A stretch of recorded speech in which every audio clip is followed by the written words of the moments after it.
Republicans are focusing on a special election in Georgia on Tuesday to fill the House seat left empty by Health and Human Services Secretary Tom Price. Now, there are 18 candidates. There's only one with a unique connection to President Trump. One America's John Hines has more from Washington. Of all the candidates running in Georgia's 6th district primary race Tuesday, there is only one who was in Trump Tower in June of 2015 when President Trump announced his candidacy.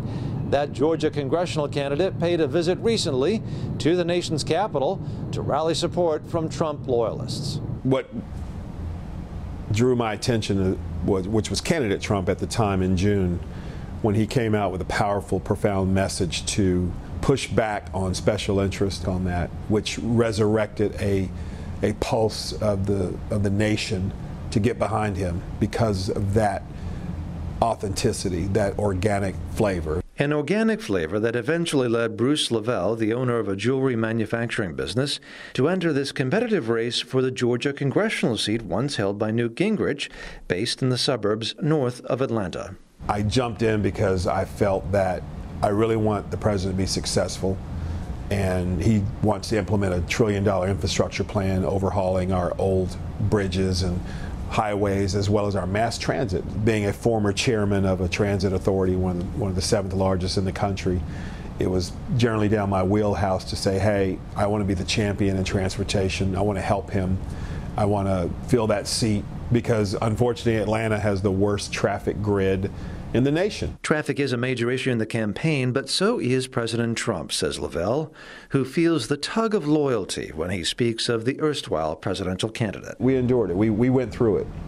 And I think it's refreshing to him know that we're still there for him. You know, to know that your allies that was there when nobody else would come around says a lot. And that's why when you're on so early, you have an emotional attachment to want him to succeed.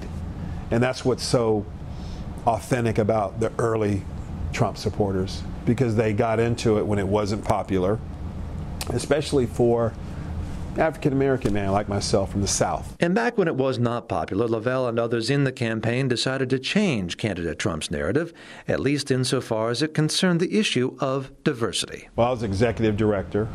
It was the National Diversity Coalition for Trump, the largest multicultural diversity organization, quote, in the history of any GOP candidate in these United States of America. And it's under President Trump. Georgia's special election rules are unusual. All candidates run in the same primary regardless of party.